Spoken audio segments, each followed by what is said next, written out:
organized session topic. I'm going to hit some of those more advanced options and settings, and then it's really open time. Whatever you want to talk about, if you want to stay, ask questions, I'm here to help and discuss and give use cases, whatever you need to be successful. So here's how this session's going to go. We're going to dive a little deeper into assignments and quizzes, looking more at the minute detail settings, how to build a rubric, how to manage assessment data, things like that. Super exciting stuff. We're also going to point out a lot more in the course settings, just some useful features in course settings that people don't tend to look at that are really important. I think that's the basics of what we're going to cover. Also data in Canvas. What are all the data places you have as a teacher? How can you find out how students are performing and how active they're being and what they're accessing? So we'll wrap up with those more minute things towards the end of this hour, and then it's our open time. Going back into a course, we've already talked about assignments, quizzes, discussions today. If you're just joining us online, all the sessions today talked about the basics in Canvas. We're going to take it with a little bit more detail now. In an assignment, I just want to walk through every button in detail setting first before we move on to rubrics. So I'm going to go to an assignment. Let me actually make I'll go to assignments here. I'm going to make an assignment and just point out some features here. So first, when you make an assignment, you have to have a title. So I might say speech project. I would type my instructions here. I'm not going to go through all those editing tools right now. I could add a PDF of instructions if I wanted to, anything I already have existing. But what really matters are these settings. And now some more of this will make sense to you since we've covered a lot of other topics today. We didn't talk in detail before about points and assignment groups and display grade as. So here's some implications for you. You put your total point value here. If you use percentages, you always put 100. Pretty much what you do. You don't have to put 100. You can do point values. The gradebook will recognize points versus percentages, so that's okay if you have a mix. Point value or percentages, I'm just going to use percent for now. This display grade as is where I can change it from point to percentage. I also have the option for complete or incomplete. That's an all or nothing score. So that means it saves me time grading. I just click complete or incomplete for every single student. Things like if they just had to turn something in. They either get full points, whatever my points value is, or they get a 0. Those are the options there. You can also do letter grade, GPA scale, or you could say not graded. You just want them to know something's has to be done. They don't necessarily get it graded. It could be also like a rough draft, a practice kind of an item. So you pick, I'm going to pick percentage. The one area we didn't point to is assignment group. We did in the grading session today talk about how to build the assignment groups. Those are your grading categories. Once you have those in your course, it's this easy to tell which category it goes to. Oh, this is something that's part of classwork, so it's going to be graded as classwork. You pick the category it goes in once you have those set up. So it's pretty straightforward once you do that.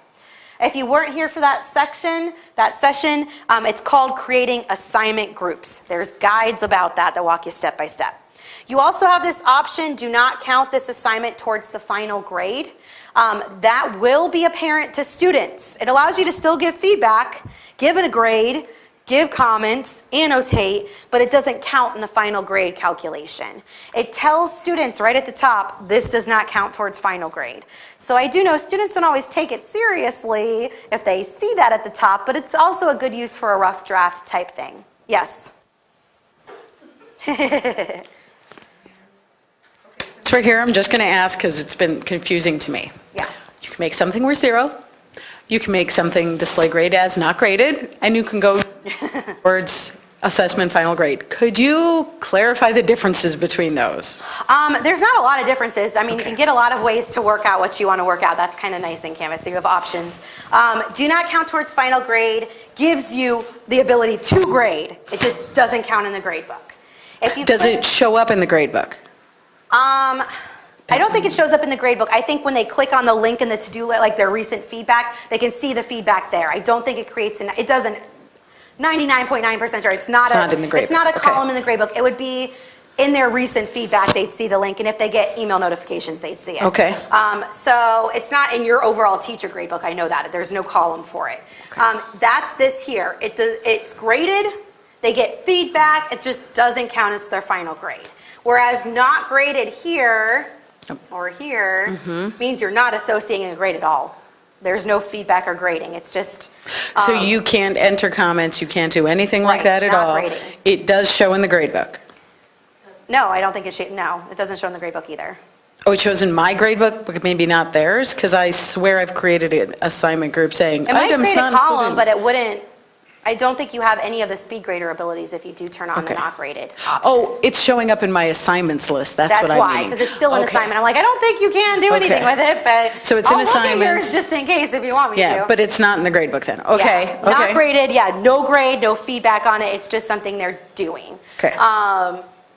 Yeah, but definitely if you want it, see now how even that does not count towards final grade goes away. Look, all those options go away when I click that. If I switch back to whatever I was switched to, all those options pop back up. So this one lets you give feedback. It just doesn't count as the final grade book grade for your students. Does that clarify a little bit there? And then the other one was 0 points, which allows you to still do all the grading and everything, but it Extra counts it as an credits. extra credit. Yeah, I do a lot of times if I choose 0 and then I give them a score of like 1 out of 0, it counts as extra credit. But I tend to even not do that for extra credit. I do rubrics for extra credit. We're going to cover so- rubrics in a few minutes, so we'll get to see that too. Is there a chance I could sum up? Make sure I got this? Yeah, go for it. So if you put it as 0 points, it shows up in the grade book, it shows up for students, you can fully grade it, grades as extra credit. Yes. If you put display grade as no grade, I get to see it in my assignments list, it doesn't show up for students Right. anywhere, I can't provide feedback. Right. If I leave it as do not count this grade in the assignment, then it doesn't show up in the grade book, but I can grade it, and students can earn points on it. Well, not earn points, they can see points on it. See points, but not earn them. Not Yes. actually earn them. Thank you. I like her. She's awesome. Very good summary too, and you gave me a minute to not talk, so I like that. By this time of day in a 3-day training, this is where my brain starts to fail too, and my voice starts to fail. Can I just ask a quick clarifying? Sure. C points, but not grade them? So they, with the, which one was it? The Does not count this one here. does not count towards final grade means that you can give them points, so they could get 10 out of 10, but it Correct. doesn't show up in the grade book? Correct. Correct. But so they see it in the assignments area? They see it in the assignments area, or if they, submitted it in the module, they'd see it there, and they'd see it in their recent feedback. It just would not go to the actual grade book. They could view the Okay. feedback, they just wouldn't get, it wouldn't be recorded in their grade book. Okay. Yeah. And one quick question, well, I don't know if it's quick or not.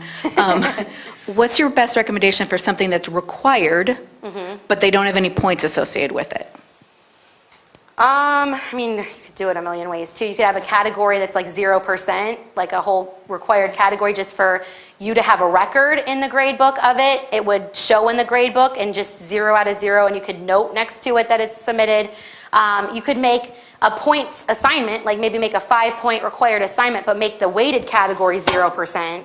And then it's going to show a record of, you could do like complete or incomplete even as your submission for it, and see they've all turned it in, or they have zeros they haven't turned it in, but it's in a 0% grading category, so it doesn't count into final grade calculations. Kind of a workaround. That's probably the way I would do it. You could also have like a quiz where you have a question that's yes or no that they've done it, something like that. Or they could submit to a quiz, a file upload, proof of that. So yeah, there's a couple ways around that. But yeah, I would definitely have a weighted, the best recommendation is 0% weighted category and have it in that.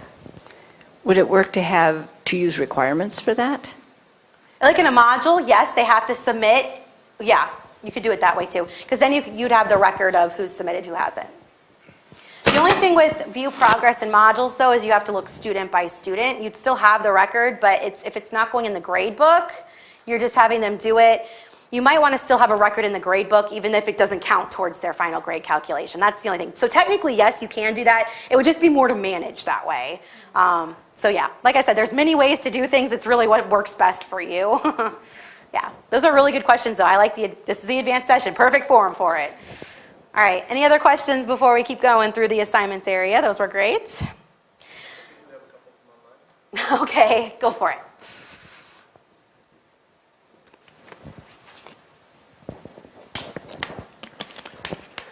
All right, so we have somebody else that had issues with the authorization. They did put in their information, so I can check in with them. Can the Canvas developers change the fact that not all instructors automatically can see collaborations? It's extremely common to have multiple instructors, including TAs, so they should not need to be added to be able to see everything their students do. I think collaborations really is the only space it ever is an issue. I don't see that come up many places. A lot of time, like content can be, your course content can be made accessible for TAs and for different roles in your class, however you choose to have it accessible. The only place it's really different is collaborations because it's tied through that Google piece. So it's the way Google's integrated in that specific tool. That's why it's set up that way. Not to say developers couldn't figure that out, but I don't think it's a high priority because it's the only tool that's like that. But again, feature request, I could see a potential reason for that to happen, but it's really working with Google and Canvas developers to get that to happen. Okay, and I'm still unclear of when to use collaborations versus group assignments. I'm thinking about how you use Google Docs to create a folder and then have files within it that everyone can contribute to. If I wanted to do that for a final group project, what is the best way to do that? So collaborations are not graded, so that's the biggest difference. A collaboration is just a place for them to work on something that could be graded or turned in as a graded submission. An assignment is where you can build it for something graded. Now, if you want to have multiple collaborations going on, they would just have to download or save those and then submit them to an assignment. So they could, in their group space, have multiple collaborations they work on, but to have it actually graded, they'd have to submit it to an assignment after that. That's the difference. Collaborations isn't meant for a grade. It's meant for just a workplace.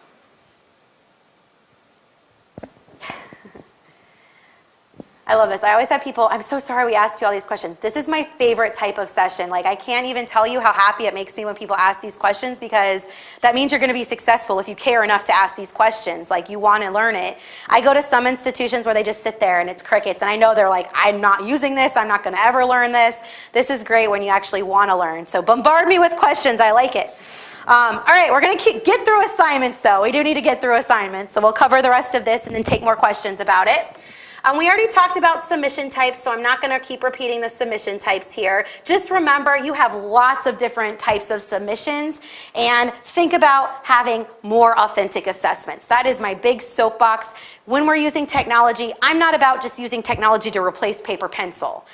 We're using it to enhance instruction. Think about redefining how you teach. Have students demonstrate and act through things versus type text about it or write a report about it. Use the tools in Canvas, those different options.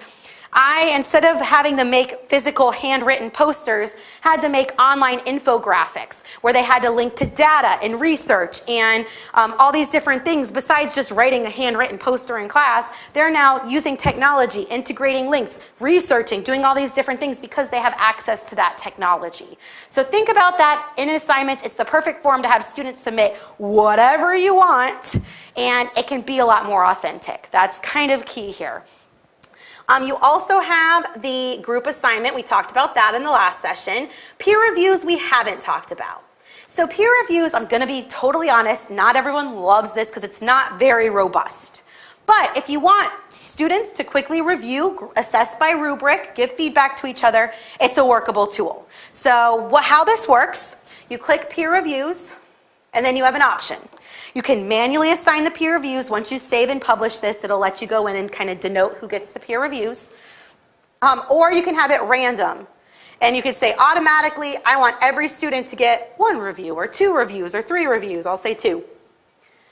You can even pick a date and time those reviews get assigned. Students will be notified. Let me show you. I do have a sample of student view for this because I always get asked this. I anticipated questions. What does this look like to students? Well, when you assign a student peer review, it shows up in their to-do list on their dashboard. They'd get a notification on the app as well. It also shows up as soon as they turn in the assignment themselves. So they submit their draft. Then they see, okay, they still have those reviews to do. So students see it in multiple places. They can easily get to these reviews. That's kind of when you assign it, it's not just looming out there. They see it in multiple places.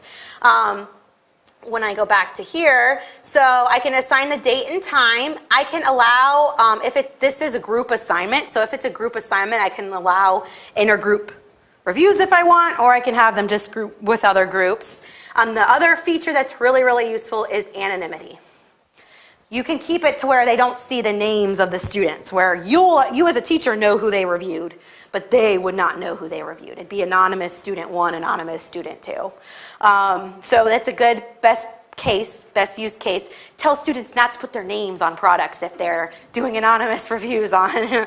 You still as a teacher know who it is, so it doesn't really matter. So that's peer reviews. There's a lot of guides in the community. Just remember peer review. You can find step-by-step how it works. There's even student guides that show students how to access it in the student perspective. So peer reviews, a function. I like to use it on rough drafts in here, have them review each other's drafts. If you add a rubric to your assignment, they can use the rubric to review as well. Kind of a nice feature. Yes? If the reviews are anonymous and they're reviewing something that's in Google Docs, can they look at the history and see who's who? Yeah, the LTI integrations, that's a good question to bring up. Yeah, you have to be careful, any third-party integration. Yep, it's good to be aware of that, absolutely. Yep. All right. I like how you all think. Moderated grading, that's something I suggest. I'm not going to show it to you because it's a convoluted way to get there, but moderated grading is essentially for those of you who have TAs that teach with you. It's a way to give you more control before grades are automatically posted out from a TA or another teacher. You kind of have that final oversight of the grades before they're released to students. So if you have a class you manage, you're the master teacher of it, with lots of TAs in there, or lots of graders, it gives you the final oversight over grades before they're released to students. Kind of like a check before you say, okay, these grades are final. There's a whole guide to the community. If you just remember the term is moderated grading. You can see step-by-step how it works. It's just a feature for those of you who have multiple graders. Not everyone uses it. Very few people actually use it, but it's an option. Yes?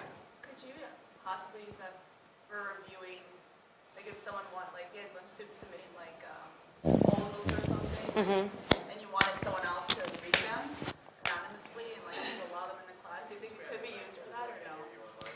It's a very specific question, but you would want to do it through, like she just asked if you have multiple proposals or anything like that, would this be a use case kind of for that? And if you wanted them to, like someone anonymously to review them. I would say you'd probably want to do peer reviews for that and just copy the peer review out. Because you could manually assign peer reviews, so you could have a specific person in your course manually assigned those peer reviews to do. Because you could give one person, maybe you have a student leader that does it, 10 peer reviews to give feedback on. I would do that through peer reviews instead. It's more for just overseeing final grades before they go out to students. Good clarification. And then look what you see, the assign box. We see it all over. That's an important box there. I do want to point out, as soon as I save it, I have this draft version I can keep editing. As soon as I publish it, students see it, as long as they're not locked out because of the due date and date ranges. So I'm just going to save it for now, but I want to show you, as soon as you save an assignment, what happens. People never know where this is. You have to save an assignment to see it. As soon as you save an assignment, on the left-hand side at the bottom is that plus rubric.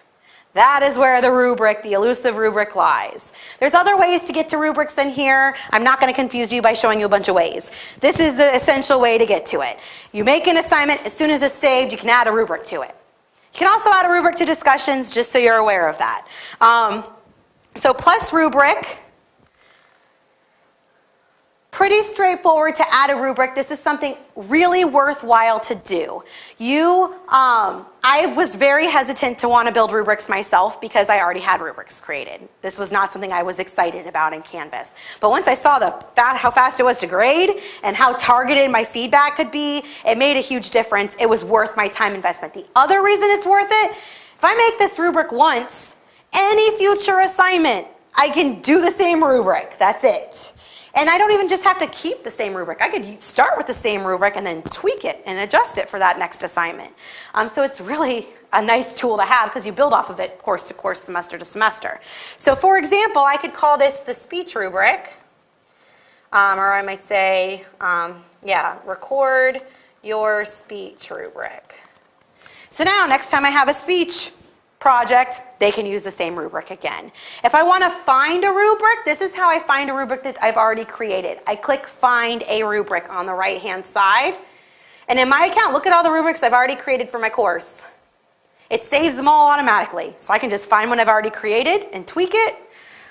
I can also, the advantage of rubrics is your, again, oh, I remembered the name, category support. Your category support people, some of those are you, your admins can also build at the department level, account level, rubrics that are common. You can also find them this way. So maybe every engineering teacher has a set of standards they look for in their projects. They could have a common engineering rubric built at that admin or category support level. And then they'd go to the find and see, I can see all the ones from my course, or I can go to the account level and see all the ones that have been shared with me. Here's a blood pressure rubric, here's a 9th to 10th grade writing rubric, discussion board rubric. These are all things you could create at the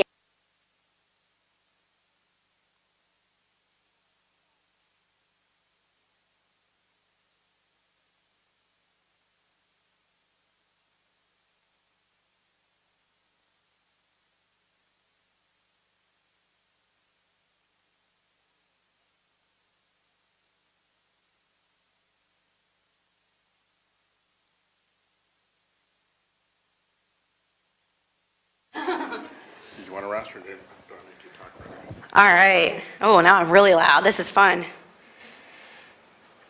I'll get louder and louder. I don't know how Keep it there, oh, keep it.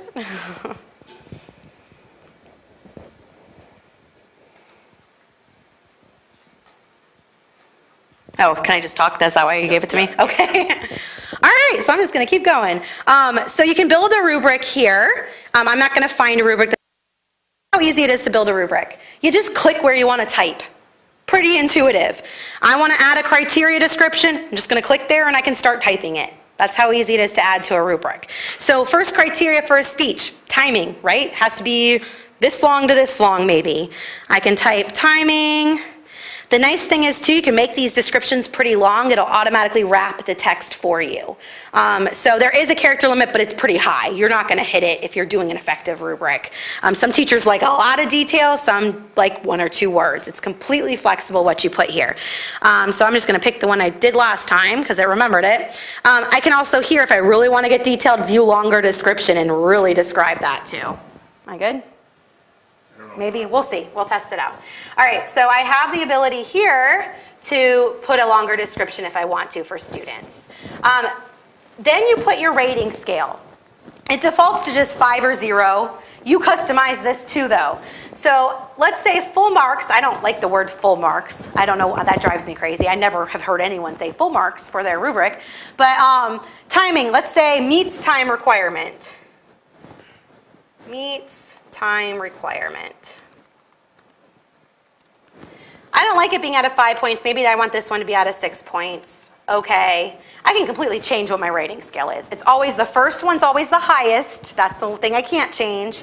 The bottom one's always the lowest, so does not meet time requirements. 0 points. What if they're close to time? I don't want to give them a 0. They lose 6 points on that. So I can add as many middle criteria as I want. All I do is just hover between where I want to add it. There's that nice dark bar. Click. That's it. That's it. Click where you want it. Add a description, let's say close to, this is a really lame rubric, time requirements. It's easy, let's just go with it. I'm stuck on this topic now. All right, so you get the idea. You can completely customize as much as you want. It'll automatically total this point value here. Let's say I want to add a criteria. I just add one. Let's say thesis statement. And let's say full marks will be strong, clear statement with supporting details. And I might say 10 points for that one. And you get the idea. I can keep customizing. I don't have to have the same number of ratings if I don't want to. There's a new feature. You can now set a range if you want to of point values. So as it stands now, I just click on the boxes and it score the total. If I'm a teacher who likes ranges, like the top top option is they could get 6 to 8 points for that, or they could get 4 to 6 points for that. Then I can set it to a range here with that little checkbox. That's a brand new feature in Canvas. Finally, that's here. We've been asking for that one for a while. That's one of the ones they just updated there too. I can also change the type of rubric. This is the most common rubric just because it's the easiest to grade. Very quick to grade this. But I can switch to a free-form comment rubric. That's that first checkbox. That's for more creative type projects, maybe more open-ended type projects. It just gives you the criteria, a place to type your feedback, and then a place to manually put the score out of the maximum. So I use this sometimes for some of my creative projects, but I still chose the other one as much as I possibly could. That strips it, just that checkbox makes it that. Or I can uncheck it, goes right back to the rating scale if I want it to. But next to that's outcomes. We're not really covering outcomes today unless you desperately want me to later. But outcomes is just a way to track mastery of a learning goal. So every course has competencies you have to meet, right? You have to, in video production, all students have to be able to properly use the different types of microphones. That's a competency we had. So I would then track that competency through this rubric. You can find any competencies from your course, they're called outcomes in Canvas, and tie them to your rubrics. So you can assess not just content of a project, like did they have 5 paragraphs, did they do this, did they do that, but you can also track real learning. Did they meet this goal for my class? That's what an outcome is. It's more authentic assessment. I keep using that word authentic, but it's mastery grading. Are they mastering what they have to master besides all the extraneous things? We all know students could be failing a class, but be mastering the content, or they could be getting a really good grade in the class, but because they're really good at following directions and turning things in on time and doing a lot of work, but they still might not be getting the underlying function of our principles of our class. So it's more of an authentic way to assess. When you see outcome, just know it's the way Canvas tracks mastery of learning goals. You can tie them into rubrics. There's also a button you're probably going to want to click. Use this rubric for grading.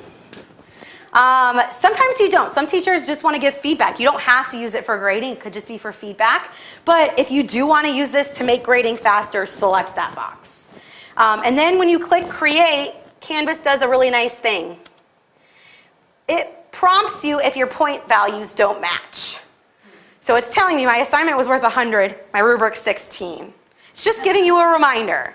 If I want to ignore it, maybe I'm going to come back later and fix it, I'm not done with it, I can just say leave it different, I don't care right now. Another use of this, my favorite way to add extra credit, especially on assignments, is I made my assignment maybe out of 100, but my rubric could be out of 105. Anything over 100 is going to count as extra credit for my students. So I make a nice column or row at the bottom for extra credit, and that's where I can select if I want to give them 1, 2, 3, 4, or 5 points for extra credit on the assignment if I choose to. So that's one way you can add extra credit. Make your rubric worth more than your actual assignment point value, because then anything they score over, it's still going to just count as extra credit for them. One option for that. I'm just going to leave that different for now and ignore it. And then it's right below the assignment now. Students, you see all this, the box and this point value area here. It's just for you in the teacher view. When students see assignments, it's a nice visual view. They don't have any of these weird boxes or settings. They see all your instructions and then the rubric right with it. So it's a really nice design from the student perspective. Just looks kind of clunky as a teacher because it's showing you all your settings and options. But from the student view, assignments look really easy to navigate. It's very visual. The students see the rubric right there when they're doing the assignment. All right, any questions about rubrics and assignments? Because then we're going to go into advanced assignments. If we didn't think we could get more advanced, we're going to. So any overall questions, or should we just keep plugging along? Online, I'm sure there's questions, are we? So around assignments, just a question around, for an assignment submission, what are the differences / benefits of using Kaltura versus the record upload media? The only difference is that Kaltura will house the storage space for you. So if it comes from Kaltura, you have the tools available that are in Kaltura. I don't have Kaltura, so I don't know what tools those are. I just know you can record stuff there and save stuff there. So if you like Kaltura, use that is my advice. But it also, Kaltura stores your media for you, so it doesn't count against your Canvas storage space. That's an advantage. Yep, and just sort of locally here, since we still are currently using two systems, if they upload to Kaltura, Kaltura is its own thing, so that what they upload is on from the instructor side would be available both in Moodle and in Canvas. So because it stands outside of either of So those that's tools. another advantage of it. Great. For the next year and a half. For a little while at least. So a second question that they had was they know how to go into student view using the tools available. They're curious if there's a way to essentially get student view as to how they would see it on a mobile device. So that's a good question, because if you have just the regular Canvas app, you pretty much have the student view. That's it. There's two apps that are relevant to you, or two apps I'm going to talk about at least. You have the Canvas by Instructure app. That's the main app students use. Teachers can still use it.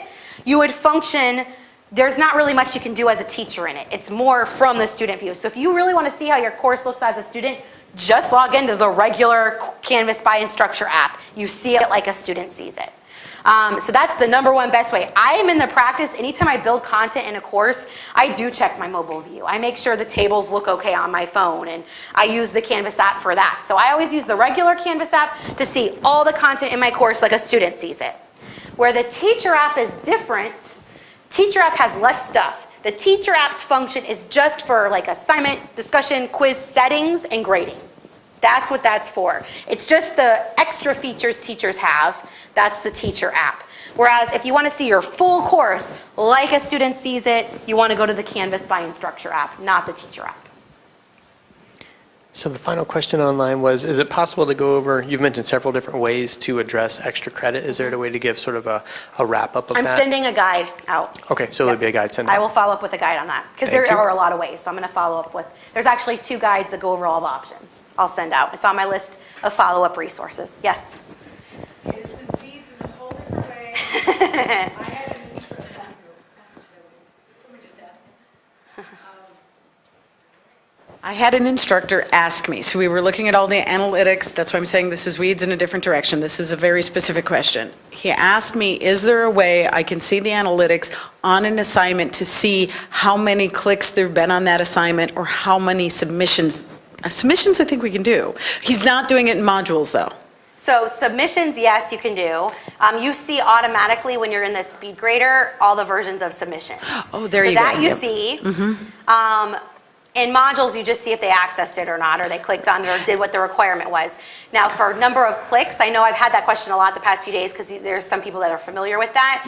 In Canvas, like at an administrative level, the admins can go through that granular data and find it, but it's not an easy practice. And the reason is because the system's a lot more open, and there's way more customization in your content, that it's a lot more impossible to, or it's a lot, the data is not as easy to streamline for faculty use. It's way more data they're getting. Besides tools that are very locked down to how you design them, it's easy to get the clickable data, but not with like the openness of this type of platform. Okay, So cool. it's something on their radar. I've heard a lot of developers talking about that, because they get that feedback from a lot of other LMS users.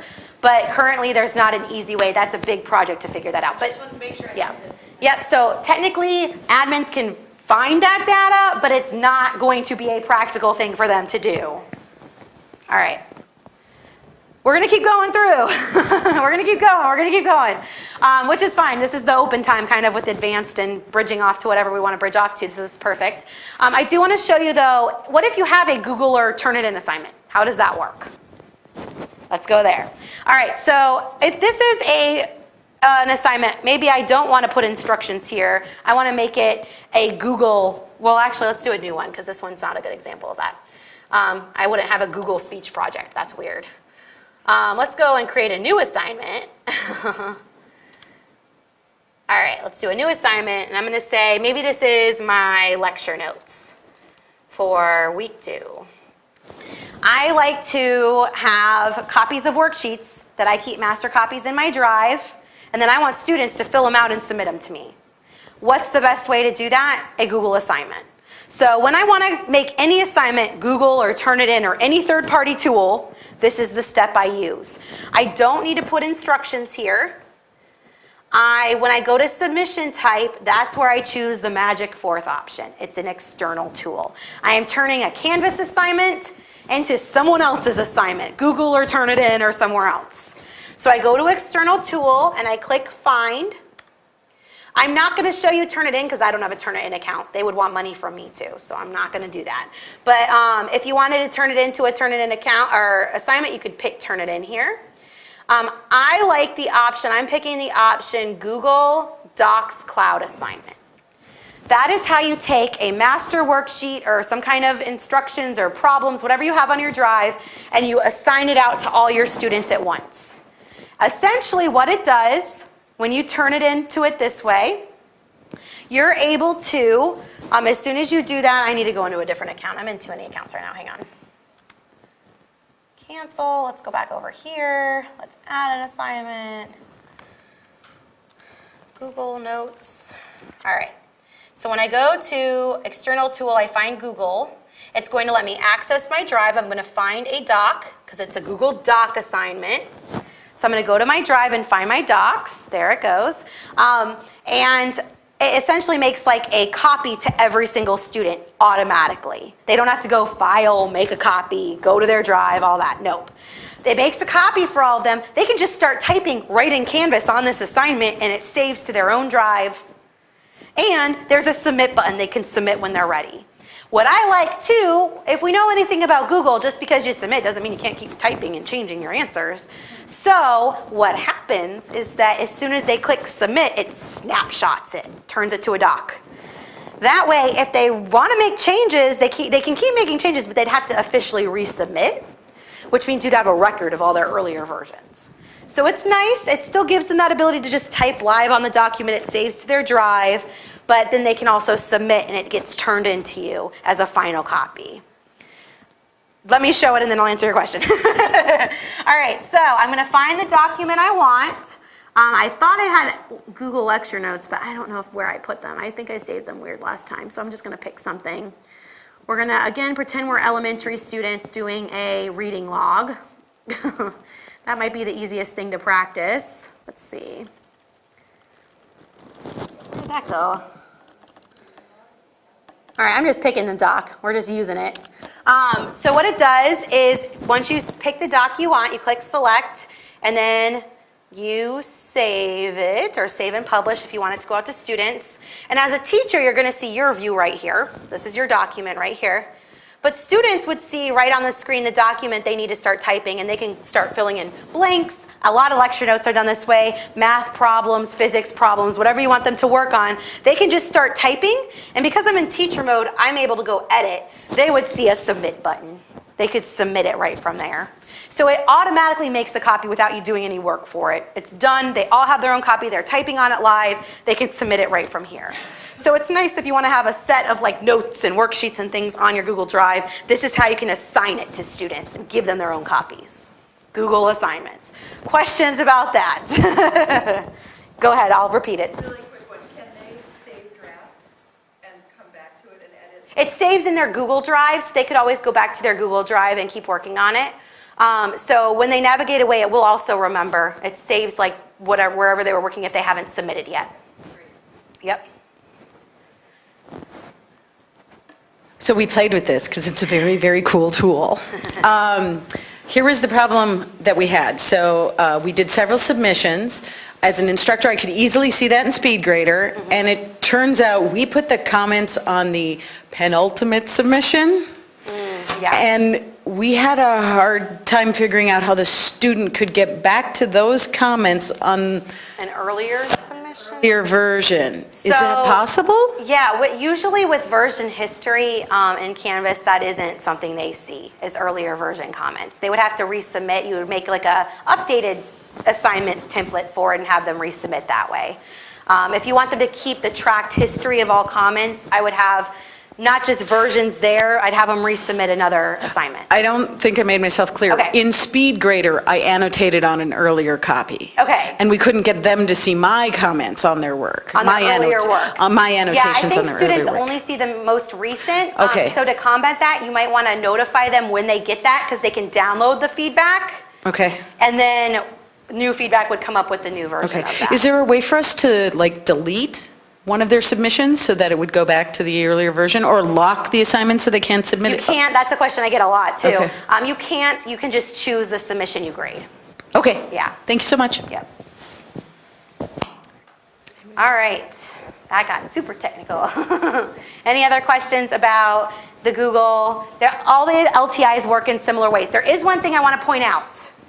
Once you turn an assignment into one of these external tools, you no longer have Canvas assignment functionality. What do I mean? As soon as you turn it into that, you can no longer go back and add a Canvas rubric or anything like that to the assignment. So with Turnitin, you can make your own rubrics in Turnitin. It's not a big deal. But what if you want to use the SpeedGrader rubric and grade with the rubric in SpeedGrader, but it's a Google document or a Google brainstorm sheet, whatever you're using? The workaround. I always find workarounds. What do you do? So the key is that you make an assignment first, but don't turn it into one of these types of assignments yet. All you need to do, let me go ahead and edit this. All you need is a title, points, and then instead of external tool, I'm just going to pick no submission for now. Or yeah, I'll pick no submission for now. And save.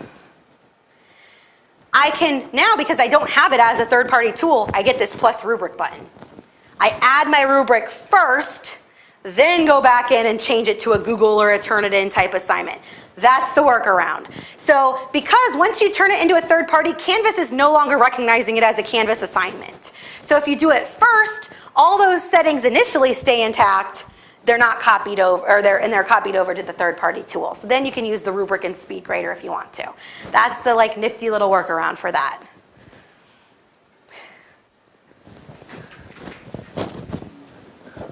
So why don't you just make an assignment that's like turn a URL assignment, and then the student just picks the Google Doc URL and You can shares do that. And there's a lot of ways to do it. File upload, they can just go straight to their drive and upload documents too. There's tons of ways to do things. This is just the use case of you want a copy automatically delivered to students in their drives. This does it for them. Yeah, it's just a Oh, a convenience worksheet, thing. right. Yeah, like a Okay. worksheet kind of thing. But yes, you're right, there are a million ways to do it. It's all preference and options. Yeah, you have it online? Okay. Like, I can repeat, it's really okay. I feel bad, she's running around.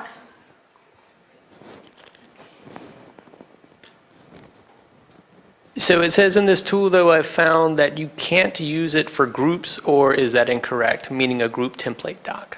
So they're talking about exactly what you're You on. can, it won't go to the groups area, but you could, in that assign box here, when you assign the deadline, assign it to just certain students. So technically, yes, but it's not going to sync to the group space. But yes, you can assign one to just each group. You can make a sample worksheet for each group and assign it that way if you wanted to.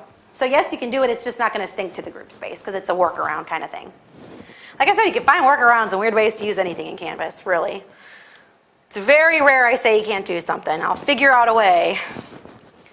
All right, so assignments. We covered really deep assignments. I want to go over quizzes a little bit more too. I'm not going to go in the ins and outs of building questions because there's a guide for every single question type that walks you through step by step how to build every question type. But I do want to show you one consideration for quiz questions, and then I'll go into the data of quizzes.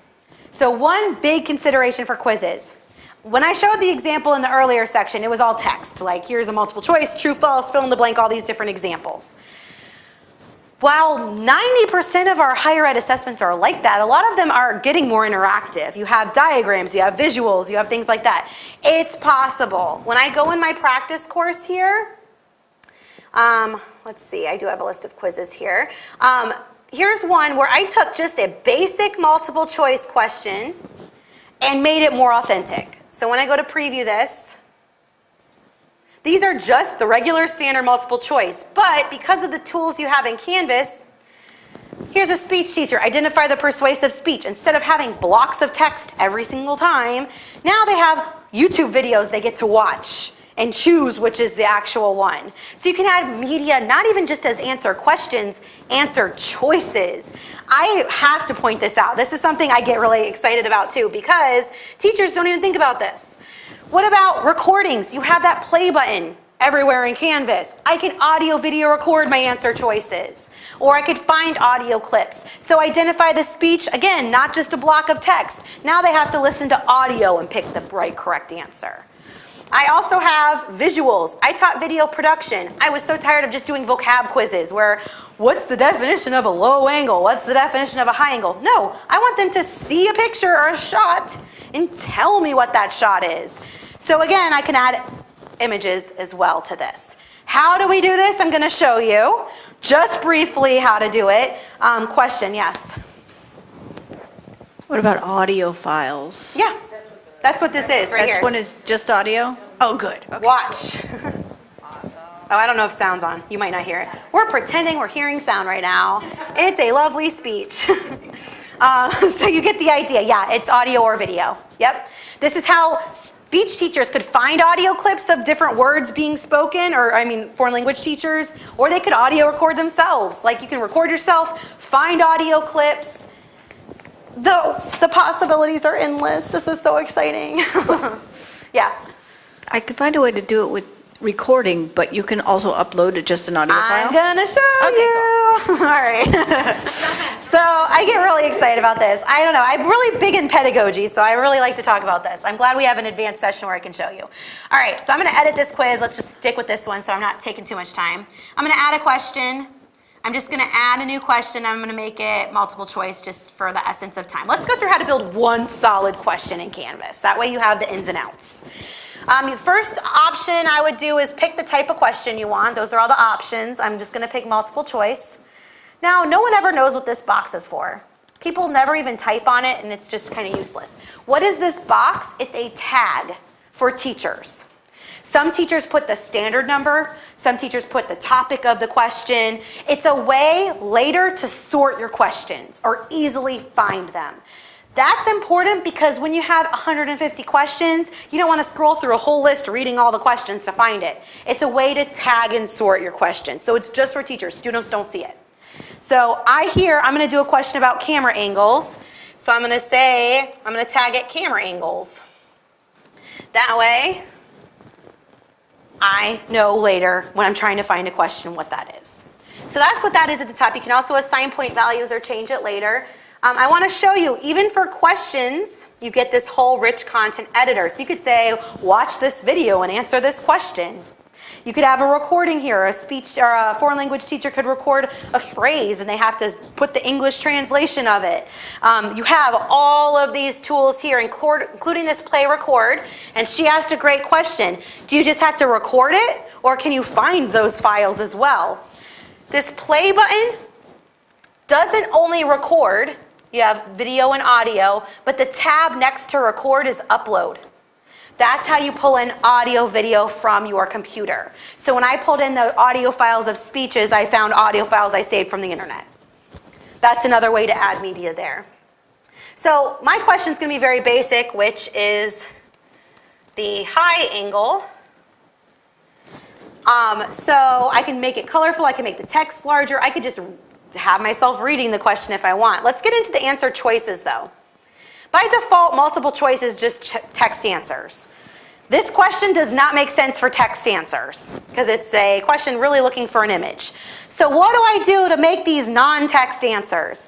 This is what no one ever knows is here. I didn't know for a whole semester this was here. This pencil icon is next to each answer choice. No one ever sees that. When I click it, look what happens. I have a rich content editor just for that question choice.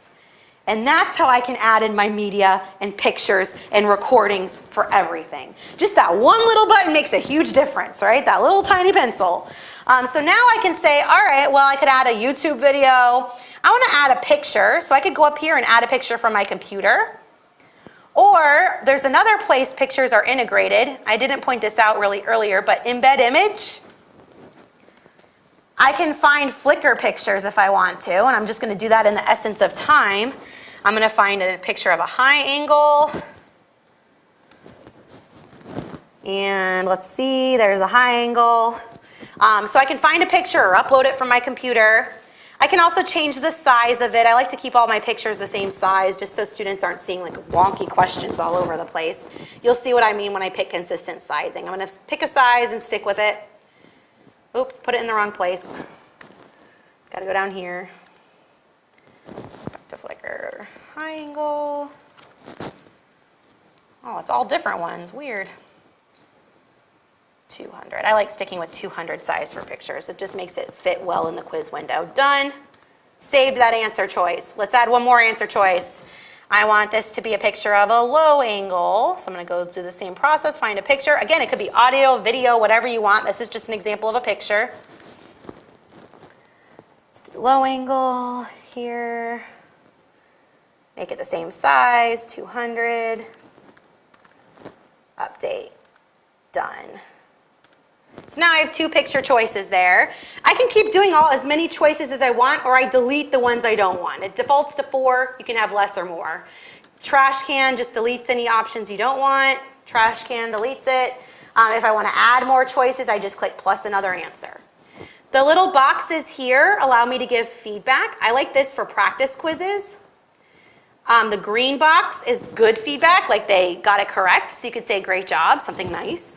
Or the red box, it's hard to see on the projector, but there's a red box there. That's how you give feedback. Sorry, this is incorrect. Here's the reference guide of where you can find this. Here's the PowerPoint notes.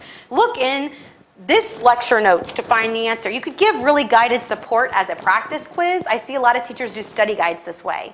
Instead of doing a study guide in class, make it a quiz, they get auto feedback. It's done for you. Kind of a nice tool. One thing you're never going to want to forget or you'll hate your life, update question. Don't forget update question. Don't forget update question. I do this still and I hate it so much. You have to save the question to the quiz before you save the quiz. People always click the save button.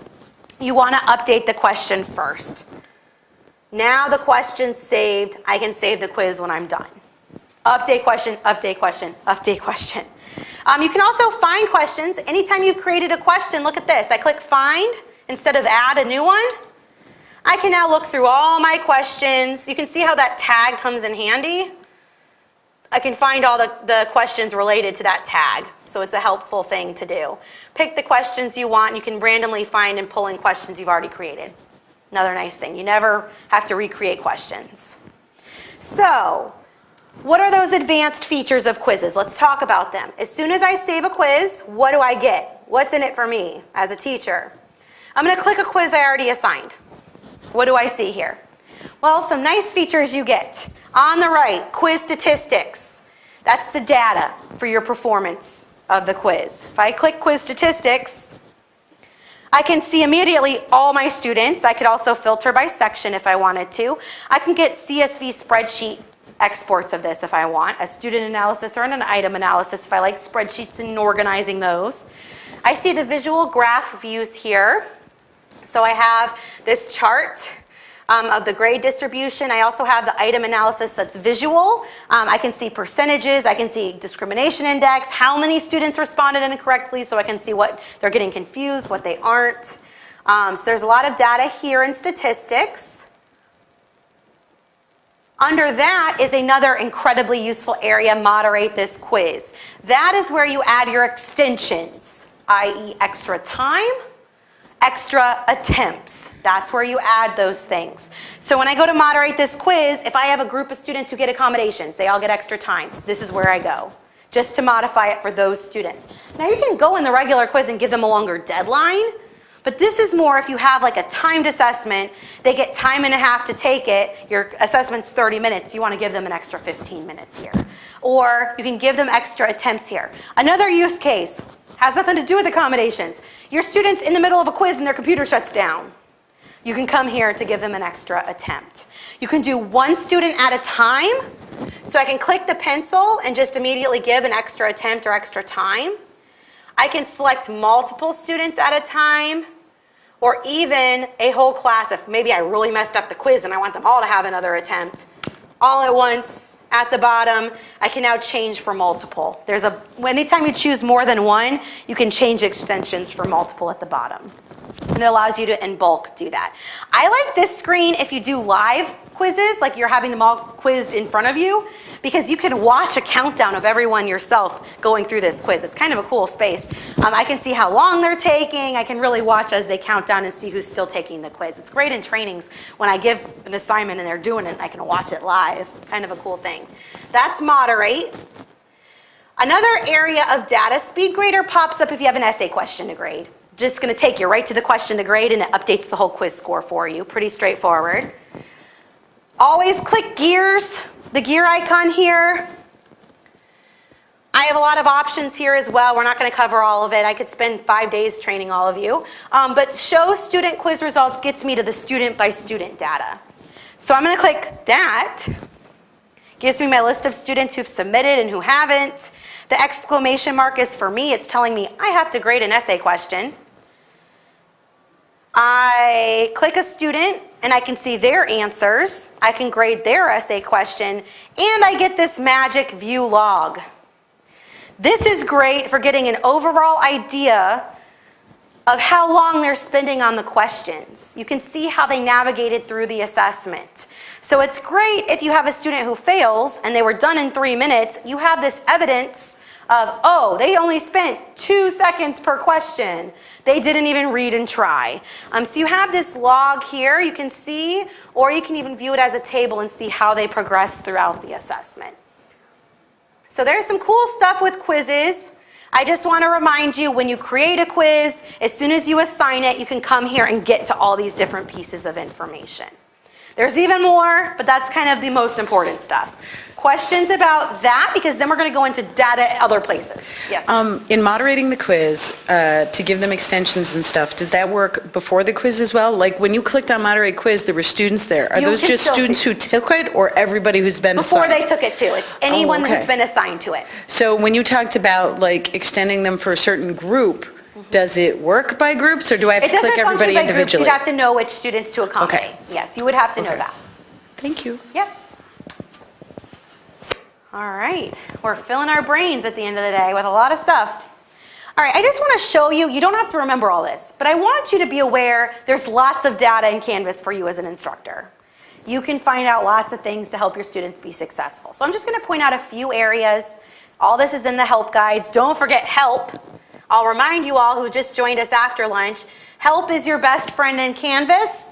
Search the Canvas guides will let you search any topic and get step-by-step how to use it. Help. Help, help, most important. Search the Canvas guides. You also have that chat and hotline number you can use 24/7, anytime. I really mean they will answer at 2:35 in the morning within a minute, and they will help you.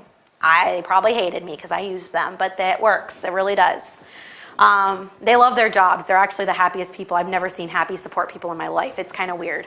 The support guy that just joined our training team is so passionate about helping people. He's like, I want to be a trainer now. And it's really weird. It's not like any other help support team you've ever seen in your life. It's pretty crazy.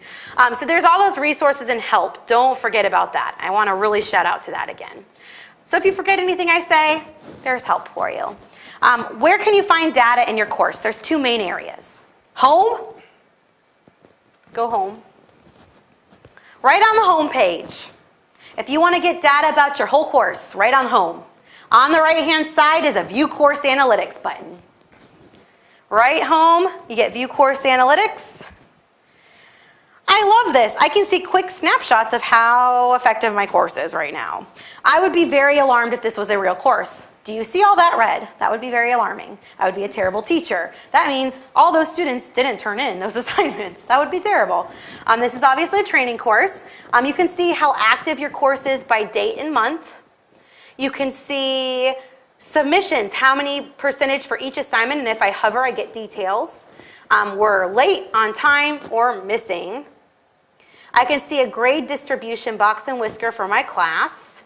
I can also toggle, if I want to get more granular, I can toggle the graph view, or the graph view off and switch to table and get date by date more detail here. So there's a lot of analytics there on the home page. That's View Course Analytics. What if I want to get information about students?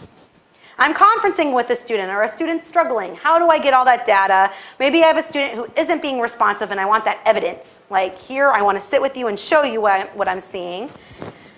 Well, if you ever want to get to your students' names, it's always people. So I can go to people, and anytime you see a student's name, you can click on it and get information.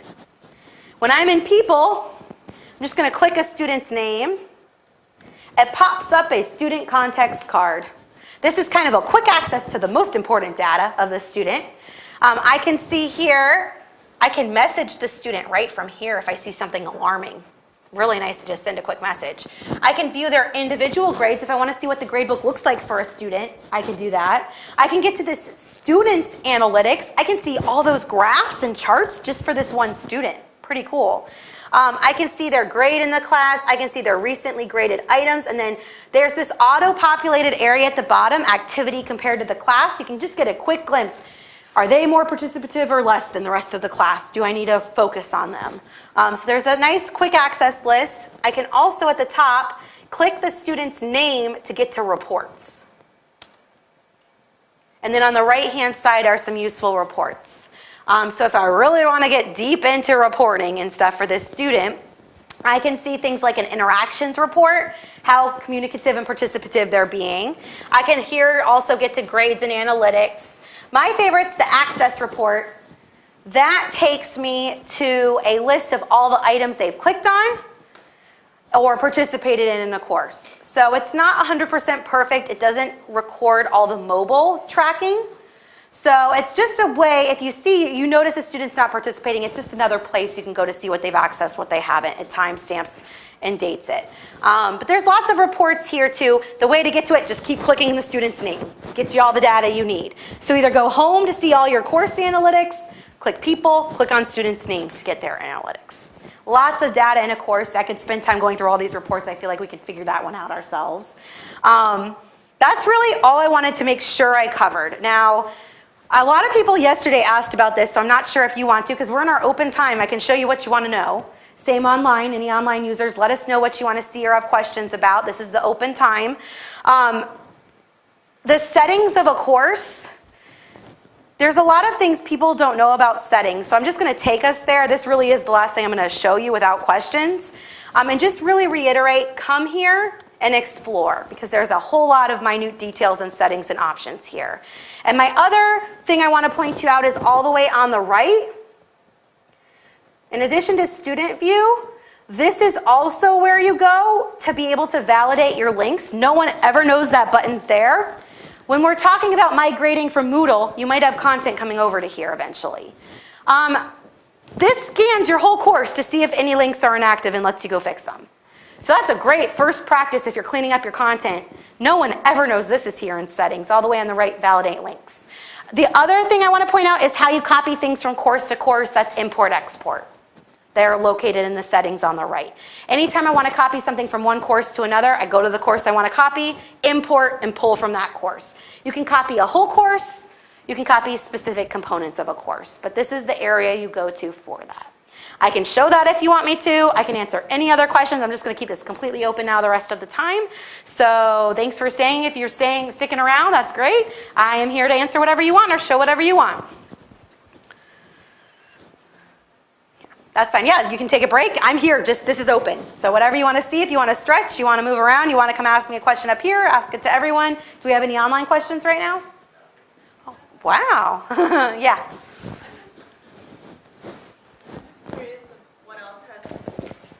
What other, besides courses, people have used Canvas for, like events? So there's a lot of uses of Canvas courses. I mean, Canvas is for courses, but there's a lot of uses of courses. Faculty, maybe you're one of those category support people, admins for faculty. You could build a course that's just for communication with your department and faculty. So it would give you a calendar of events. You could do announcements. You could have a homepage with all the information about your department. So you can build kind of departmentalized courses. You can also build courses for collaboration. So the best use I see of courses is you have a bunch of teachers working on the same content.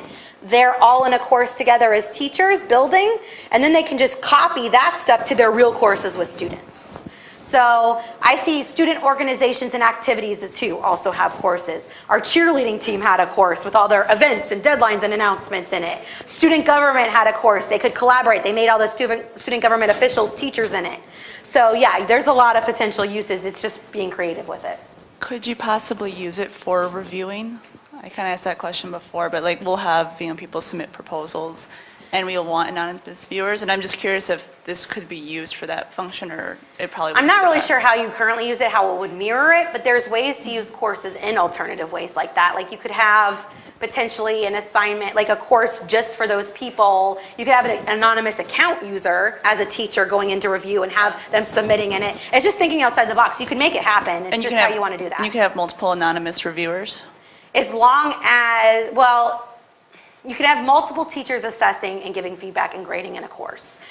If you want them to be anonymous, you'd want to have generic, or not generic, but they would be given anonymous Canvas accounts. It's a really specific use case. You'd have to work with a Canvas admin to get that set up, but technically you could do that if you wanted to.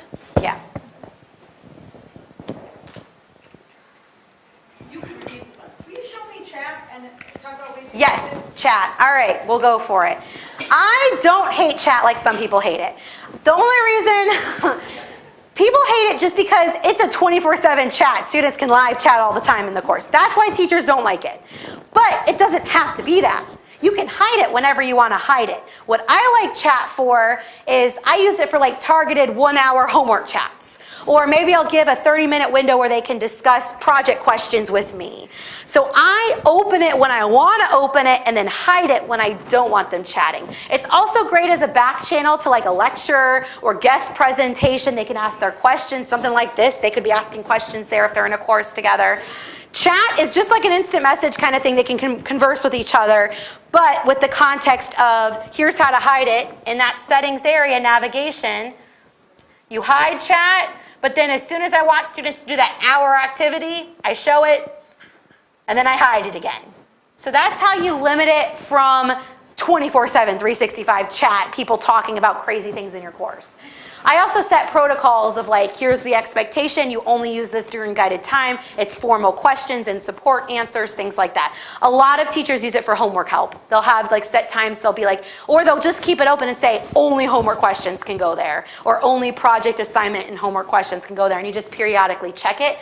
It's nice because when it pops up, I don't have an example completed, it's in another account, but when a chat message pops up, it does notify you when you're even out of the tab.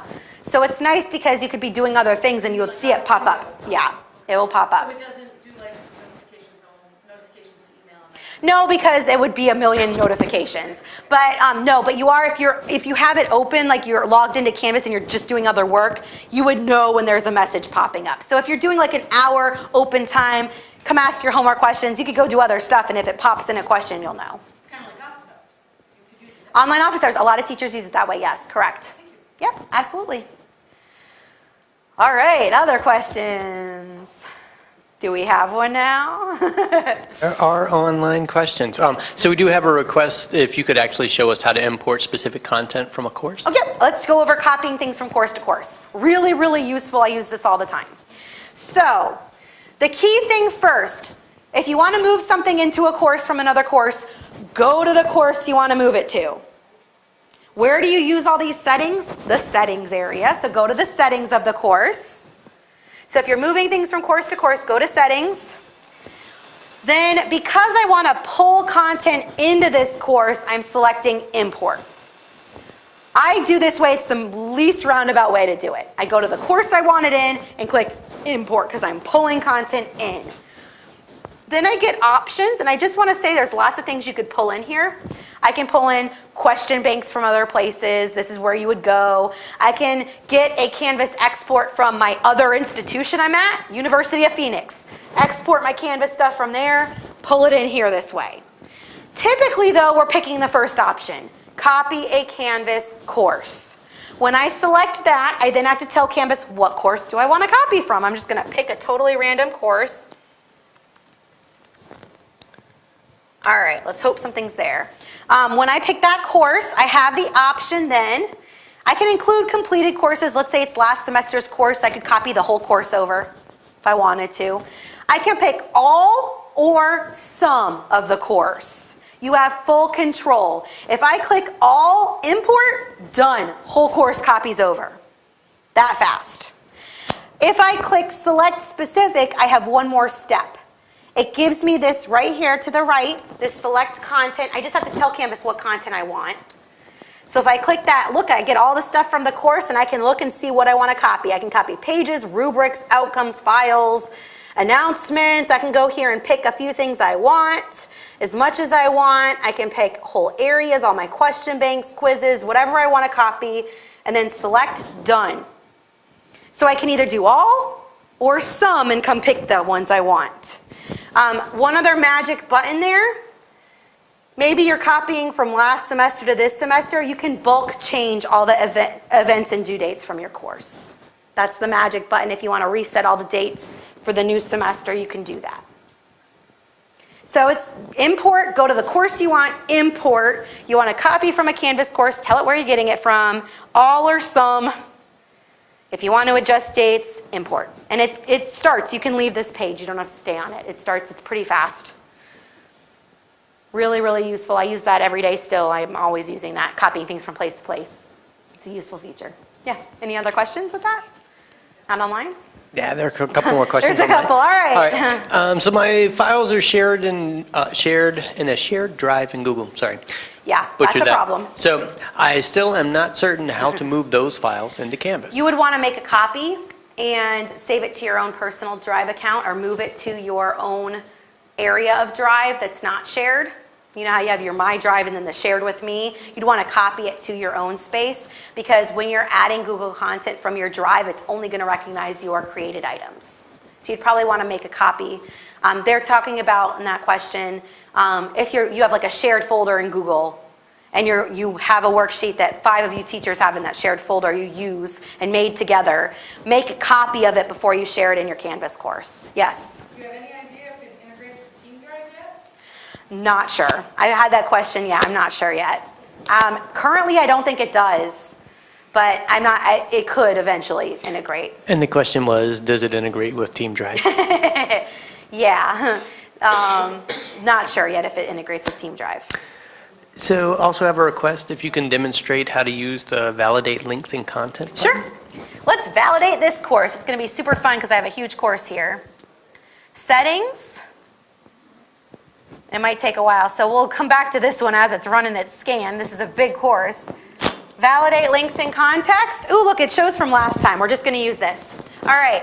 I click Link Validator. It pulls this list, and it tells me found 8 unresponsive links, and I can click right to it and go fix it. So it shows me exactly where to go fix those broken links. All Excellent. right. Thank you. Pretty simple. So do you know of a good way or an app to have students self-report attendance besides setting up a quiz? No, besides the assignment or attendance tool in Canvas, self-reporting would be a quiz. That's the best workaround right now. So is importing content from a Moodle course different from copying from Canvas to Canvas? Yes, but you just choose a different file type. So in Moodle, you'd export your content and pull it in the same button. You're just selecting something different than copy from a Canvas course. And there are guides. Do you want to tell them again where to get the guide or the resources for how to do that? Is there a space they go for that? Yeah, we can post that stuff Okay. later. I think there are several documents you're going to share with us anyway, so we might Yep. just bundle them in with You that. can So link they're that all in with one it too. spot. Perfect. So they'll follow up with that. And I want to go ahead before anyone else leaves. And I'm still answering questions. You're not being kicked out, but I want to make sure you get the survey. They want to have feedback for this session. So please, please, please, even if it's right now, z.umn.edu/Canvas training feedback. UMN wants that survey data. So do it now, do it later, but I'll keep that on the screen until I go demo stuff. That way you have time to get to it. So make sure you at least have that link. No one leaves. Even online people, make sure you follow that survey link and do that quickly. It's pretty short, I am told. All right, keep going with questions. All right, there's one more currently listed online. So is there an easy way to have your file shared across courses, or do you have to import to each individual course? You can have stuff in your main account area, and there's different folders associated with each course that are created within your course content. But the fastest, I honestly prefer just putting it in the course and copying it from course to course. Or you could see there, you could select specific to copy or all. It's a click to copy all files. It doesn't take that much time. Yeah, I tend to recommend just putting it in the specific course and copying it. What do The you- least roundabout way to do it. What are your thoughts on just using, why am I blanking at Commons? So you could just share with yourself in Commons and then have Yeah. it available for all the different places and wouldn't have to keep uploading and downloading? Would that be an option as well? You can use Commons, yeah, it's again a preference thing. If you prefer to use it that way, you can. It can get tedious in Commons though, because if you have a lot of files, every time you want to copy a file into a course, you're still going somewhere else to get it. Whereas when you copy from course to course, you're bulk doing it. So it depends on if you just want one random file here or there, Commons might work for you. If you have like 75 to 5,000 files, you're probably just going to want to copy it from course to course. It'll be a lot less time consuming. And I would think, depending on what the scenario is they're talking about, it is possible blueprints might make sense as well. So if Yes. it's like 12 sections of the Yes. same course, so you don't Yes. have to do that? So blueprints, we didn't cover that in this session, but there are people being trained on that. And it's a way to make a template course that it's pretty much, you make a parent course, like a master course for a subject or a specific topic of or course topic. And then you can have children courses associated with it. And that master course updates all the content and syncs it out to those children courses. So if you have 12 teachers, adjunct teachers, other professors teaching the same course, you could have one master course builder delivering that content to all those teachers' courses. And every time they update something, it'd update all those courses. If they had files to share, it'd share with all those courses. So it essentially creates a template course going out to others. That is a workaround too. Yep. Yeah. Can you show us your most effective way for grading a discussion? The discussion. You notice how I glaze over that one when I do gradebook too. One thing I don't know how to do it all yet. It's all in Well, we showed that in the speed grader. I'll go back to speed grader and point it out again, because I'll show you what it looks like in the speed grader. I tend to like to do rubrics with it, because then it at least gives targeted feedback. The one thing that people wish it had, which I'm the same, I have the same thoughts and desires as all of you all, I wish it had the ability to annotate. I get that all the time. Why can't we annotate and stuff? But it's not really meant for that. It's a discussion. People always ask for that, but I tend to, it's a discussion. It doesn't have to be a form for that. Annotations could just be assignments with file uploads. It's not a big deal. But what I do like here, you can add the comments, you can type the grade, you can add an attachment. I sometimes attach protocols or examples if students don't do it well. I can give audio, video feedback.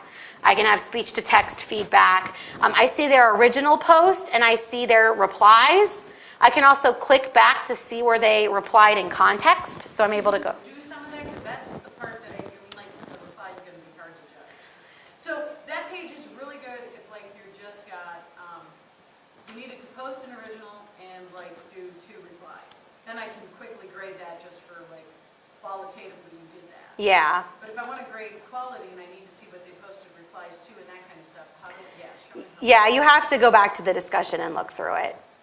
That's the best way. I know that in the community they've requested that there's targeted places you go back to. It's just not a feature yet. So when you click back to the full discussion, it's the full discussion. Yeah. Oh. Yeah. Yeah, Not so the super question exciting. there was when you need to grade a more complex discussion where it's not something as simple as here's a question, you need to answer you 2 or wanna see reply to context. 2 That's people. why I say you can go see Yeah. the context, you just have to look through the discussion to see the context of it. Yep, but if you do click that, you do see the entire thread. That's why I said I glaze over this one because it's not the best for that. Yeah, this is a tool it's not as heavily used as the other tools, so it's not the highest priority when they come to updates. Like right now, the quizzes tool is the biggest priority because that's the assessment, drive for assessment's the biggest thing right now. So it's just not in the high priority list. There are a lot of feature ideas out there you could vote up, or I suggest you have a huge university, request an idea and have everyone here vote it up. You need 150 votes to get on their radar. That's not hard to do when you work with a huge university where you also know other people that are users of Canvas. You can get that 150 fast. They're coming up with a process even for you to do that. When they have recommended features here, like your school's having a process for where they can quickly get that out to everyone to vote up. So just know you can have a voice because you're a bigger institution. You have lots of users.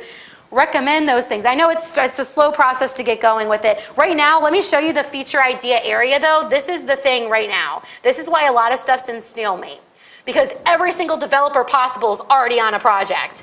This is what our community, now I'm blanking how to get there. I'm hitting my brain dead point. When I go to the guide space and I click home, I can get to all our feature idea areas, or feature idea area. I can go to share ideas and look at all the, normally this is the most I've ever seen in my life here. Normally there's like 2 or 3 items they're working on. Look at all the big items they're working on right now, our developers. A lot of those little nitty-gritty settings details have just really been put on the wayside, I'm being totally honest with you. The quizzes has been way bigger than they thought it would be. There's way more complications with it. They just got the Unleash of the Teacher app, revitalized all the apps we're doing. These are all huge things to where like a discussion setting's not gonna be high priority. It's just not. So this is the reason why some of those ideas aren't coming into play. I've never in my longevity in Canvas, using it almost 4 years now, have ever seen this many big features being worked on at the same time. So they're doing a whole lot of stuff with data, way more permissions, things like that. So yeah, a lot of those little details are not being prioritized, but doesn't mean don't put them there. They go back and look at old stuff too. Put stuff in there, still submit those feature ideas, keep it on their radar. The more we bug them about stuff, the easier it is to get it implemented. But yeah, I just wanted you to see this. This is kind of crazy to me. I don't think I've ever really seen more than 4 or 5 things on here. So I'm like, whoa. Yeah. You have a question? Yeah, when you go back to the full discussion, you can. Thanks for pointing that out. So he asked, when you go to a discussion, like go back to the full discussion, can you do a find? There is a search box. So you can quickly find that student's name and get right to it. Saves you some of that time. Thank you for that. See, I told you, I hit my brain dead point. I didn't even think of that. And I used it. I actually use that all the time. Go figure. Yeah, you just search the student's name, it'll take you to those spaces. Yes? A very use case question. The teacher wants to drill students on bird calls and what birds look like, but doesn't want to grade them. Like, can they do Practice quiz. Practice quiz. There's options for quizzes. You have practice or graded. And then you also, because it still gives them feedback and tells them if they're right or wrong. It just doesn't go in the grade book. And where does it enter those questions be in the same question bank as a, okay. Yep. It just makes them not graded in the final grade book. That's the only difference. Sets up the same exact way. You can also have graded, ungraded surveys. Works the same way as a quiz. It's just graded, all or nothing. Did they do the survey? They get the points. Didn't do it, didn't get the points. Because there's no right or wrong in a survey. So yeah, you can have any of those types. Yep. Yes. Can I just go back to this? Yeah. again? So when you do put that search in, how are you seeing that in context? It pops it right up. Oh, so then you wouldn't be able to see. Right, Let's- that's just, when you're searching for the person. Maybe I just search what I saw in the discussion. So let's go back up here, go back. You mentioned GoPro, so like if you type. That's what I mean, yeah. If I saw, see they have GoPro, exactly, I would do it that way. Go back to full discussion, search that one. Well, then it still might only show that one though. I don't think it shows the context of it. Oh yeah, it does, there we go. Yep. Okay. So it'll pop up where it is. So it does help to refine it a little bit if you do search. At least helpful, it's better than not having that. So we do have a couple more from Sure, online. let's go for it. So when you import content, where does it go? So for example, if you import from your files, will it go into your files? It always matches where you get it from. So when you copy content from one place, if you get it from modules, it goes to modules. Same with Commons. If you pull something from Commons, that's how you find it. If it's a page, it goes to pages. If it's an assignment, it goes to assignments. If it's a discussion, it goes to discussions. Always look for where you got it from. That's where it's going to go. Good question. Okay, so I've heard from other instructors who have used Canvas in the past that they have been in the process of grading and then found that it didn't save or lost it and had to go back and do it all again. Do you still have an issue with that, or is there another way to save your comments grading in SpeedGrader as you go along in case the system fails? I've never had that happen. I'm sorry if that happened. That would frustrate me, but I mean, it's very, very, very, very, very, very rare. It's more of like a network or technical kind of thing. It's not really a Canvas. Canvas lives in the cloud. It's not really a Canvas specific issue. It could be a computer or network type issue typically with that. It doesn't, like when you're typing in the text boxes, it doesn't auto-save. So you do want to make sure, now comments auto-save. When you're doing a submission, like a comment on a paper, and you start typing it on the right-hand side, I'll show you in SpeedGrader, give you context. So when I'm assessing, let's say I'm assessing this report here in SpeedGrader. So I'm assessing this report. Over here to the right, when I type comments here, it auto-saves. It'll save it in a draft state, and I just got to click submit for it to submit. But here it doesn't auto-save. It saves as soon as you do something and click it, it saves. So just know when you're giving feedback, it's not auto-saved, but the feedback here is short, so it shouldn't really matter. And when you're giving comments here in like the grade book, maybe you're just commenting right in a submission, like here, I'm grading this student, I'm going to give a comment right here. It doesn't auto-save, but as soon as you put post comment, it's saved, so it doesn't really go away. I don't know, that's horrible if there was an issue with that, but I've never seen, it isn't a common issue. I don't ever see that happen, so just know, submit and post things. You always want to save. Like if you're editing a page, it doesn't auto-save. You have to click save. So just make sure you're always clicking update or save every time you do something. That's a key thing to remember for everyone. Update, save, update, save. Yeah, and I think that is something that's been a little confusing for folks when we've been supporting them, because some things auto-save and some things don't. So it's just sometimes a difference. there's some confusion And as we're to used whether to you need to go down. Google. Google auto-saves everything. It's just the life we live right now. So don't forget, save, update, save, update, save, update. That's key. We're good? All right. Open time, whatever you want to know. Network. Because you say it lives in the cloud, it could be network dependent, the problems those other instructors had. Yeah. So, Yeah, it's not, Canvas doesn't just, not save grades if you put grades in. It does save it. It's just dependent upon maybe the internet wasn't really connected and they were typing in like a non-online mode. It wouldn't be there if they were not online. It's like when I type on the plane and I don't have my internet turned on, I sometimes start to do work and then I get off the plane, I'm like, crud, all my work is gone because I forgot it's not auto-saving it. So yeah, there's issues with network sometimes, but yeah, that's the only thing I can think of because I've never heard of an issue with that before, so yeah. then that makes sense where they're having that issue. So is there, when you are on a plane, I make sure I buy internet that works.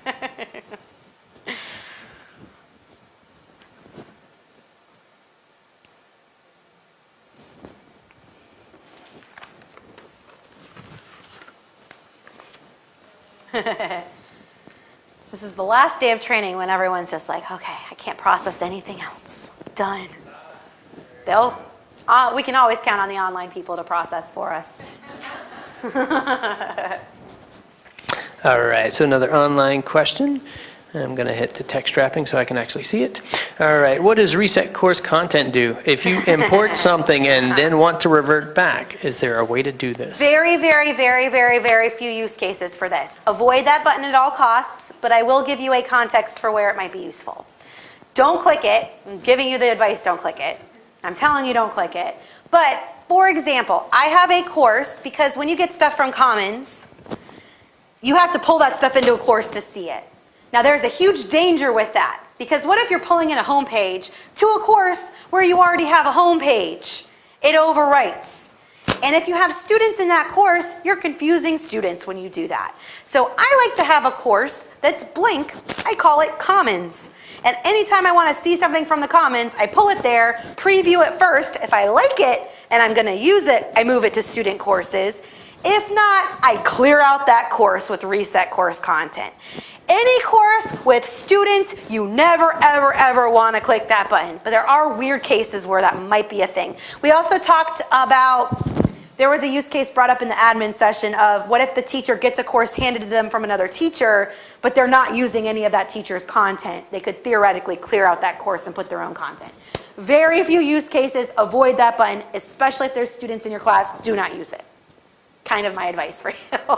If there's no students in the class, but just be careful with that. It does clear out all content and student enrollments, so you want to be careful with that. Am I remembering correctly that it actually changes the URL to the course as well? It does. You can easily find it going back to your list of courses. You can always refavorite it and get it, but yeah, the URL would be different. So. Yep. So that's one of the other dangers. So Yeah. if there are no students in it yet, but you have created documentation saying here's how to get to the course, make sure you update that. Yeah. So it's just know what you're doing if you're doing it. Be careful. Think about it before you click that button. Kind of key.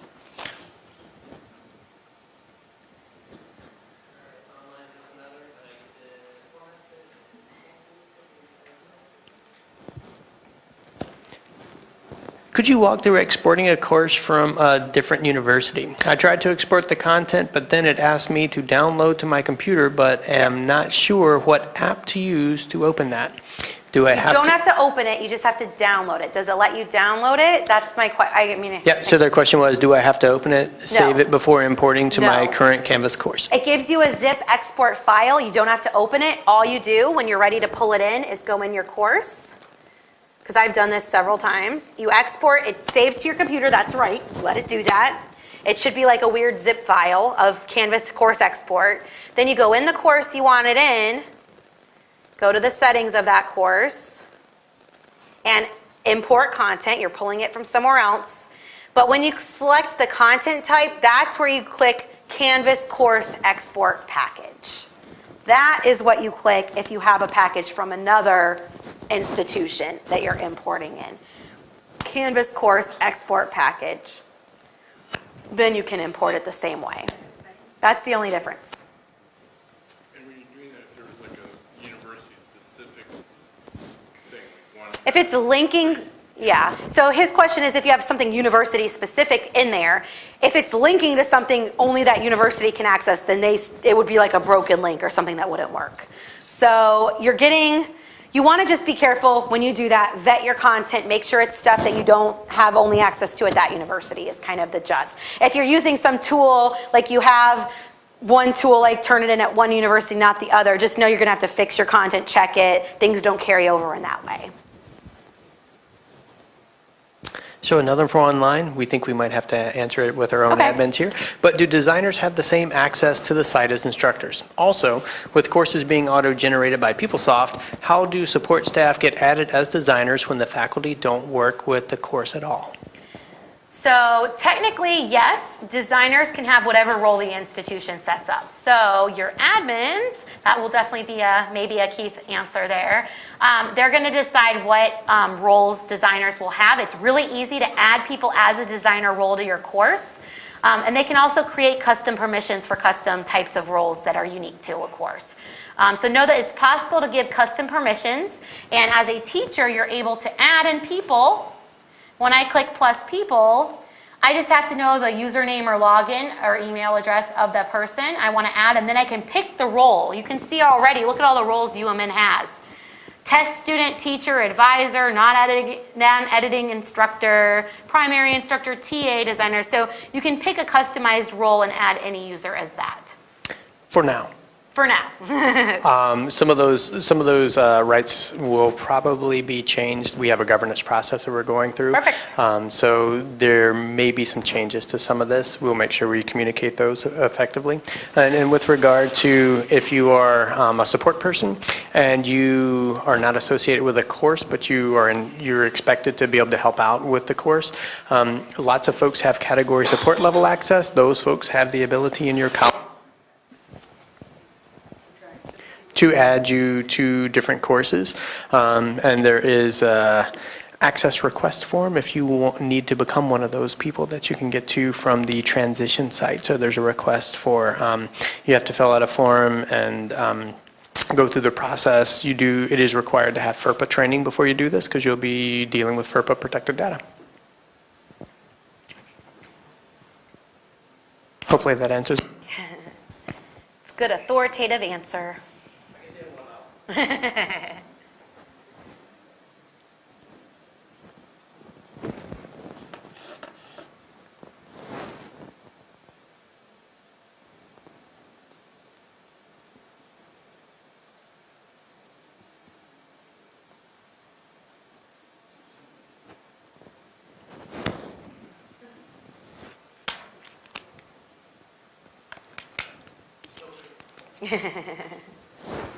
I feel like when I just sat down, I feel like I'm on a panel, like waiting for questions on a panel. So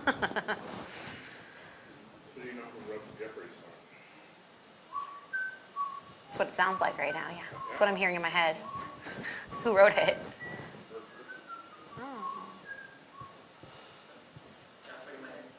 Who wrote the Brady One song? There you go. Oh my goodness. Which one would you rather have in your head? Oh man, now that song's in my head.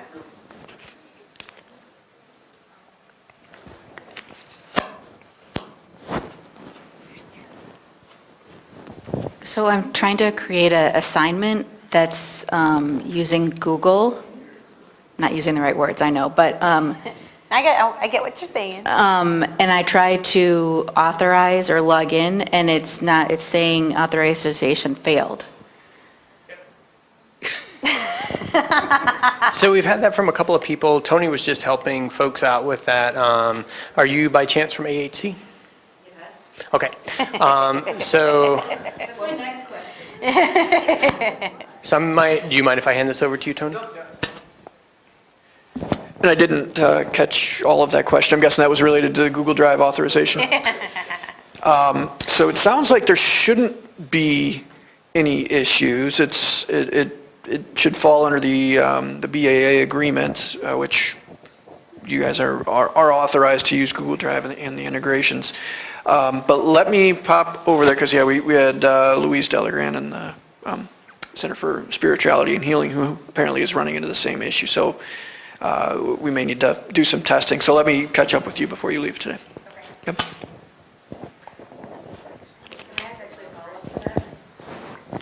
I'm sorry, what was that?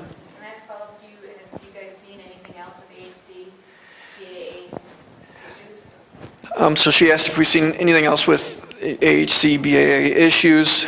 I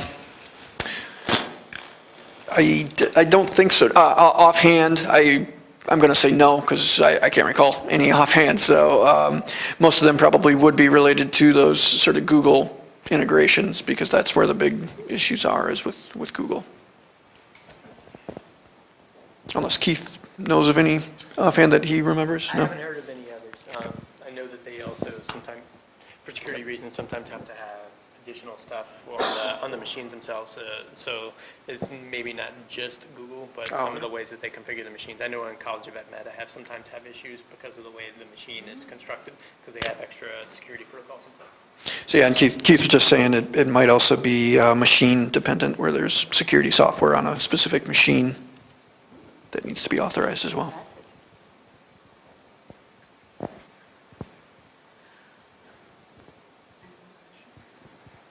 Nothing online.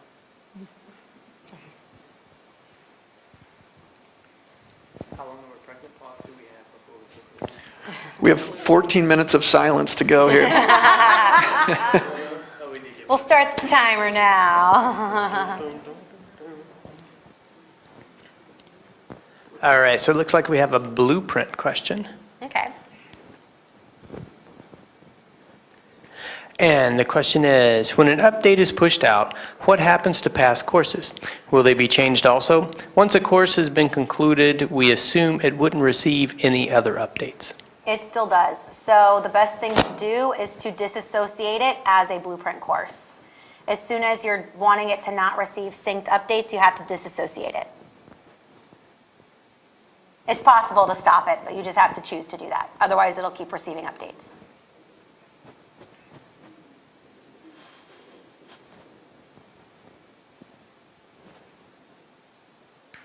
In the export, there was a spot where it said, you have the package. You said that's also a zip, and there was a zip thing there. The other zip Yeah. area is for quizzes, quiz files. Their QTI zip files are a little different.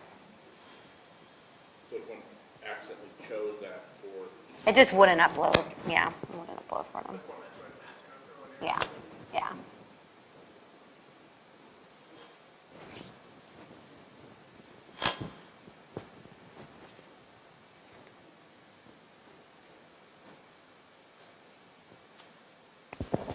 So another online course, how do you make a blueprint course? It's an admin permission. So an admin in Canvas, someone who has admin rights, has to turn it on for you. Any course without students can be turned into a blueprint course. The key is the master course, the blueprint course, is not associated with students. All the children courses you add to that course are going to be the ones with students. So you'd have like a master teacher building the curriculum, building the content, and then you'd associate courses to get all the syncs to that content. It happens in the settings of a course. An admin can come in and turn it into a blueprint course, and then the teacher could set what they want to control in that course. Yep, so admins don't have to necessarily be university admins. There are also folks who do category support work out in the colleges. So if you know of who that might be in your course, that would be someone to contact. Otherwise, you can just contact canvas@umn.edu, and other admins will be able to help out. I did want to add that for blueprints, you do need one specific permission or role added to you. So if you have not requested the program admin role, even if you're category support with several other roles, you still wouldn't be able to do the blueprints courses because only the program admins can do that, I believe.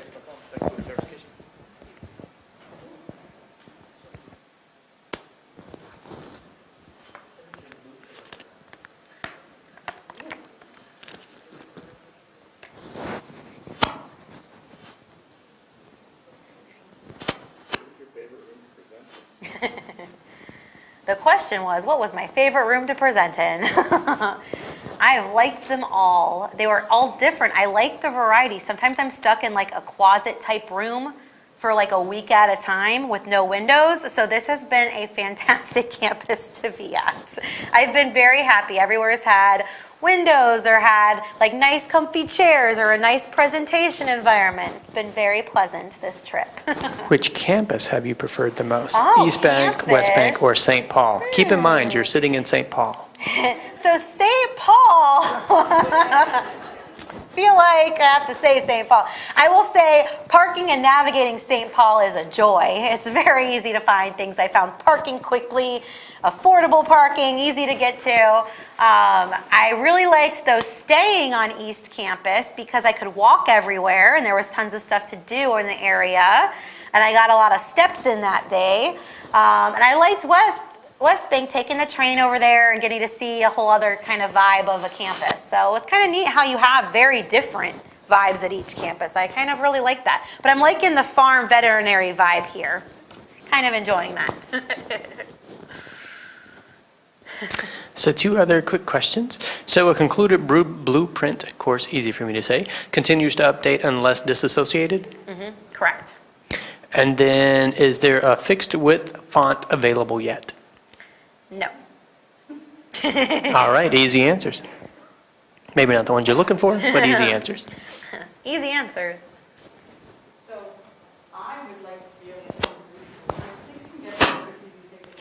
I have to track these back in my office for our day. So if you want more, come, take some home. If you got kids, take some home. Just do it kids around.